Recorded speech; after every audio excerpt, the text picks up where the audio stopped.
ಇತರರಿಗೆ ಮಾಡುವ ಸೇವೆಯೇ ಪೂಜೆಯ ಅತ್ಯುನ್ನತ ರೂಪವಾಗಿದೆ.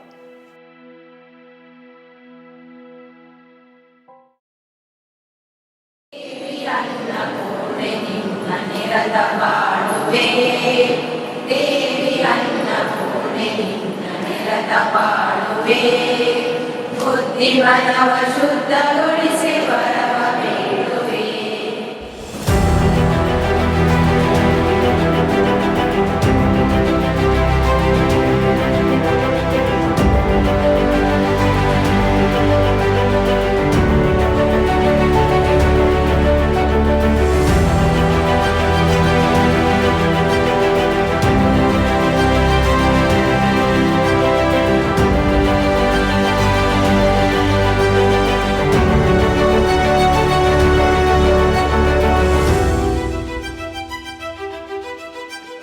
ಅನ್ನಪೂರ್ಣೆ ಸದಾಪೂರ್ಣೆ ಶಂಕರ ಪ್ರಾಣವಲ್ಲಭೆ ಜ್ಞಾನ ವೈರಾಗ್ಯ ಸಿದ್ಧ್ಯರ್ಥಂ ಭಿಕ್ಷಾಂದೇಹಿ ಚ ಪಾರ್ವತಿ.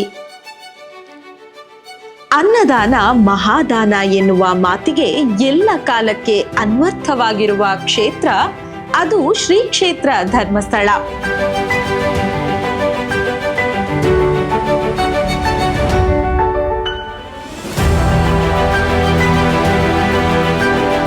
ಧರ್ಮಸ್ಥಳದ ಅನ್ನಪೂರ್ಣ ಅನ್ನಛತ್ರ ಸ್ವಚ್ಛ, ಶುದ್ಧ ಹಾಗೂ ಸುರಕ್ಷಿತವಾದ ಆಹಾರ ತಯಾರಿಕೆಯ ವ್ಯವಸ್ಥೆ ಹೊಂದಿದ್ದು ಕ್ಷೇತ್ರದ ಅಡುಗೆ ವ್ಯವಸ್ಥೆ ವಿಶ್ವಕ್ಕೆ ಮಾದರಿಯಾಗಿದೆ. ಧರ್ಮಸ್ಥಳ ಕ್ಷೇತ್ರದಲ್ಲಿ ಅನ್ನದಾನ ಅನೇಕ ವರ್ಷಗಳಿಂದ ನಡೀತಾ ಬರ್ತಾ ಇದೆ. ವಿಶೇಷವಾಗಿ ಬಂದ ಯಾತ್ರಿಕರಿಗೆ ಇದನ್ನ ದಾಸೋಹ ಅಂತ ಕರೀತಾರೆ. ಯಾಕೆಂದ್ರೆ ಇದು ಬಡವರಿಗೆ ಹಾಕುವ ಅನ್ನ ಅಲ್ಲ, ಭಕ್ತರಿಗೆ ಹಾಕುವ ಅನ್ನ. ಅಲ್ಲದೆ ಎಷ್ಟು ಭಗವಂತ ತೃಪ್ತನಾಗ್ತಾನೋ ಅಷ್ಟು ಭಕ್ತರು ತೃಪ್ತರಾಗ್ತಾರೆ. ಭಕ್ತರು ಎಷ್ಟು ಉಂಡು ತೃಪ್ತರಾಗ್ತಾರೆ ಅಷ್ಟು ಭಗವಂತ ತೃಪ್ತರಾಗ್ತಾರೆ ಅನ್ನುವಂಥದ್ದು ನಮ್ಮ ಸಂಕಲ್ಪ. ಹಾಗಾಗಿ ಪ್ರತಿಯೊಬ್ಬ ಅತಿಥಿ ಇಲ್ಲಿ ಬಂದಾಗ, ಯಾತ್ರಿಕರು ಇಲ್ಲಿ ಬಂದಾಗ ಅವರು ಅನ್ನದಾನವನ್ನ ಸ್ವೀಕರಿಸದೇ ಹೋದರೆ ಅವರ ಯಾತ್ರೆ ಪೂರ್ಣ ಆಗುವುದಿಲ್ಲ ಅನ್ನುವಂಥ ನಂಬಿಕೆಯೂ ಹಿಂದೆ ಇದೆ.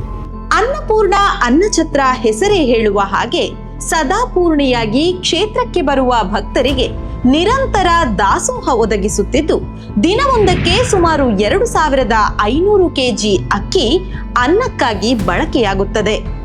ಸುಮಾರು 1500 ಕೆಜಿ ತರಕಾರಿಯನ್ನು ಅಡುಗೆಗಾಗಿ ಇಲ್ಲಿ ಬಳಸಲಾಗುತ್ತಿದ್ದು ಶುಚಿತ್ವಕ್ಕಾಗಿ ಎಲ್ಲ ಹಂತದಲ್ಲೂ ನವೀನ ಉಪಕರಣಗಳು ಈ ಬೃಹತ್ ಅಡುಗೆ ಮನೆಯಲ್ಲಿದೆ.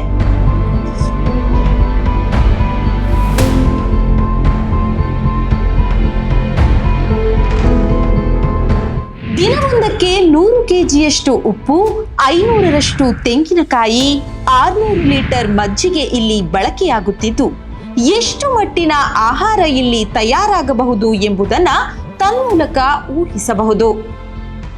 ವಾರ್ಷಿಕವಾಗಿ 75 ಲಕ್ಷಕ್ಕಿಂತಲೂ ಅಧಿಕ ಅನ್ನದಾನದ ಅನ್ನಪ್ರಸಾದವನ್ನು ಸ್ವೀಕಾರ ಮಾಡಿ ಭಕ್ತರು ಸಂತೋಷದಿಂದ ಇಲ್ಲಿಂದ ನಿರ್ಗಮಿಸುತ್ತಾರೆ. ಪ್ರತಿದಿನ ಸರಾಸರಿ 20 ರಿಂದ 25 ಸಾವಿರ ಜನ ಪ್ರಸಾದವನ್ನ ಸ್ವೀಕಾರ ಮಾಡ್ತಾರೆ. ಧರ್ಮಸ್ಥಳದ ದಾನ ಪರಂಪರೆಯ ಇತಿಹಾಸದ ಕಳಶದಂತಿರುವ ಅನ್ನದಾನ ಪ್ರಕ್ರಿಯೆ ಹಿಂದೆ ಸಾಂಪ್ರದಾಯಿಕ ಅಡುಗೆಯಿಂದ ನಡೆಯುತ್ತಿತ್ತು. ಆದರೆ ಈಗ ಯಾಂತ್ರೀಕೃತ ವ್ಯವಸ್ಥೆಯ ಜೊತೆಗೆ ಇಂಧನ ಪೋಲಾಗದಂತೆ ಸ್ಟೀಮರ್ ವ್ಯವಸ್ಥೆಯ ಮೂಲಕ ನೆರವೇರುತ್ತದೆ.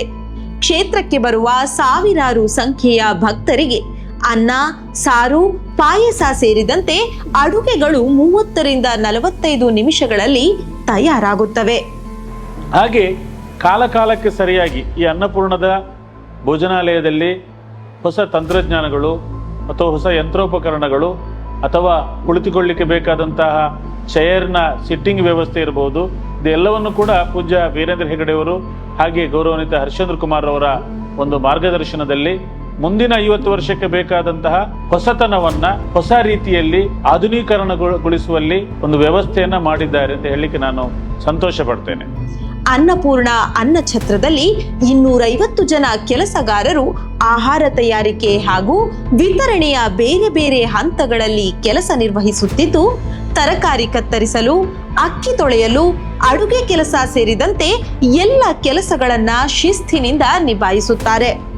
ಅಡುಗೆ ನಿರ್ವಹಣೆಯನ್ನ ಮುಖ್ಯವಾಗಿ 3 ಜನ ಹಾಗೂ ಅವರ ಸಹಾಯಕ್ಕೆ 3 ಜನ ಸಿಬ್ಬಂದಿ ಇದ್ದು ಎಲ್ಲವೂ ಕ್ಲಬ್ನ ಸಮಯದಲ್ಲಿ ನೆರವೇರುತ್ತದೆ.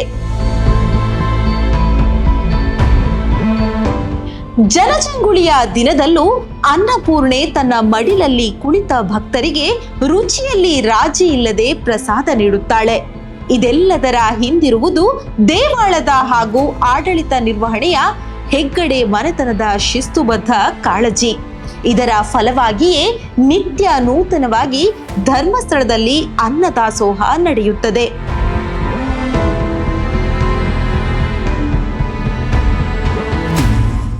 ಕೆಲಸಗಾರರ ಕಾರ್ಯಚಟುವಟಿಕೆ ಸುಲಭವಾಗಿಸಲು ಬೃಹತ್ ತರಕಾರಿ ತೊಳೆಯುವ ಮಿಷಿನ್ ಇದ್ದು 700 ಕೆಜಿ ತರಕಾರಿಯನ್ನ ಸ್ವಚ್ಛಗೊಳಿಸುತ್ತದೆ. ತರಕಾರಿ ಹೋಳು ಮಾಡುವ ಯಂತ್ರ 500 ಕೆಜಿಯಷ್ಟು ತರಕಾರಿಯನ್ನ ಹೋಳು ಮಾಡಬಲ್ಲದು. ದೇವಾಲಯದ ಅನ್ನಪೂರ್ಣ ಛತ್ರದಲ್ಲಿ ತರಕಾರಿ ಶೇಖರಣಾ ಘಟಕ ಹಾಗೂ ಸಂಗ್ರಹಾಲಯಗಳು ಇದ್ದಾಗ್ಯೂ ಪರಂಪರೆಯಂತೆ ಅನ್ನ ಛತ್ರಕ್ಕೆ ಬೇಕಾದ ವಸ್ತುಗಳು ಬರುವುದು ಉಗ್ರಾಣದಿಂದ.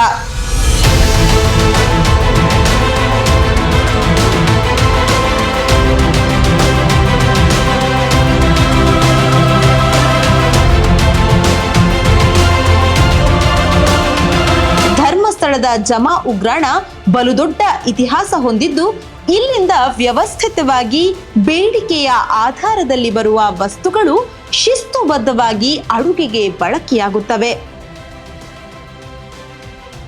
ಹಾಗೆ ಇಲ್ಲಿಯ ವೇಸ್ಟ್ ಮ್ಯಾನೇಜ್ಮೆಂಟಿನ ಬಗ್ಗೆ ಕೂಡ ಮಾತಾಡೋದಿದ್ರೆ ಖಂಡಿತವಾಗಿ ಕೂಡ ಇದರ ಬಗ್ಗೆ ಇದು ಒಂದು ಅಭಿನಂದನಾರ್ಹ ಅಂತಲೇ ನಾನು ಹೇಳಲಿಕ್ಕೆ ನಾನು ಬಯಸ್ತೇನೆ.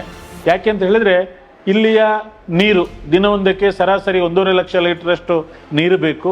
ಆ ನೀರು STPಗೆ ಹೋಗಿ ಅಲ್ಲಿ ರೀಸೈಕಲ್ ಆಗಿ ಕೃಷಿ ತೋಟಕ್ಕೆ ಅದನ್ನು ಬಳಸುವಂಥ ಒಂದು ವ್ಯವಸ್ಥೆ ಇದೆ. ಹಾಗೆ ದಿನಕ್ಕೆ ಸರಾಸರಿ 1 ಟನ್ನಷ್ಟು ವೇಸ್ಟೇಜ್ ಸಿಗ್ತದೆ.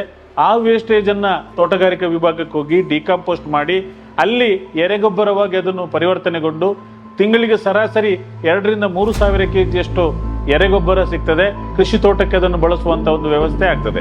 ಹಸಿದು ಬಂದವರ ಹಸಿವು ನೀಗಿಸಿ ಭಕ್ತಿ ಸುದೆಯಲ್ಲಿ ಮಿಂದೇಳಿಸುವ ಶ್ರೀ ಕ್ಷೇತ್ರ ಅನ್ನದಾಸೋಹದಲ್ಲಿ ಜಗತ್ತಿಗೆ ಮಾದರಿಯಾಗಿದೆ. ಉದರದ ಹಸಿವು ಕೇವಲ ಅನ್ನದಿಂದ ನೀಗುವಂತದ್ದಲ್ಲ. ಅನ್ನ ನೀಡುವ ಕೈಗಳು, ಆಹಾರ ತಯಾರಿಸುವ ಹೃದಯ, ನಲ್ಮೆಯಿಂದ ನೋಡಿಕೊಳ್ಳುವ ವ್ಯವಸ್ಥೆ ಇವೆಲ್ಲವೂ ದಾಸೋಹದ ಭಾಗವೇ ಆಗಿರುತ್ತದೆ.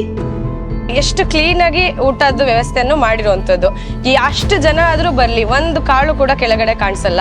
ಒಂದ್ ಚೂರು ಯಾರಿಗೂ ಊಟ ಮಾಡ್ಬೇಕಾದ್ರೆ ಯಾರಿಗೂ ಅಸಹ್ಯ ಆಗೋದಿರ್ಲಿ, ಆತರ ಏನೂ ಆಗೋದಿಲ್ಲ. ತಟ್ಟೆ ಎಲ್ಲ ಎಷ್ಟು ಕ್ಲೀನ್ ಆಗಿರುತ್ತೆ. ಊಟದಲ್ಲಿ ಒಂದ್ ಚೂರು ಏನು ಯಾವುದಕ್ಕೂ ಬೇಜಾರಾಗಬಾರ್ದು. ಅಷ್ಟು ನಾವ್ ಎಷ್ಟು ಕೇಳ್ತೀವಿ ಅಷ್ಟು ಬಡಿಸ್ತಾರೆ. ಮತ್ತೆ ಎಷ್ಟು ಕ್ಲೀನ್ ಆಗಿ ಅನ್ನ ಆಗ್ಲಿ, ಸಾರಾಗ್ಲಿ, ಪಾಯಸ ಆಗ್ಲಿ ಎಲ್ಲ ಎಷ್ಟು ನೀಟಾಗಿ ಅವರು ಮಾಡಿರ್ತಾರೆ. ಎಂಥವ್ರಿಗಾದ್ರೂ ಕಣ್ಣಿಗೆ ಹೊತ್ಕೊಂಡು ಊಟ ಮಾಡ್ಬೇಕು ಅಂತ ಹೇಳಿ ಮನ್ಸು ಬರುತ್ತೆ. ಮತ್ತೆ ಸರ್ವಿಸು ಅಷ್ಟೇ, ನೀರು ಕೊಡೋದಾಗ್ಲಿ, ಮತ್ತೆ ಅವರು ಎಷ್ಟು ಬೇಕೋ ಅಷ್ಟು ಬಡ್ಸೋದಾಗ್ಲಿ ಎಲ್ಲನೂ ತುಂಬಾ ನೀಟಾಗಿ ಇರುತ್ತೆ. ಎಲ್ಲರಿಗೂ ದೇವ್ರ ಪ್ರಸಾದ ಅಂತ ಹೇಳಿ ತಿನ್ಬೇಕು ಅಂತ ಹೇಳಿ ಇಷ್ಟಪಟ್ಟು ಬರ್ತಾರೆ. ಸುಮಾರು ಒಂದು 30-35 ವರ್ಷದಿಂದ ಬರ್ತಾ ಇದ್ದೀನಿ ನಾನು.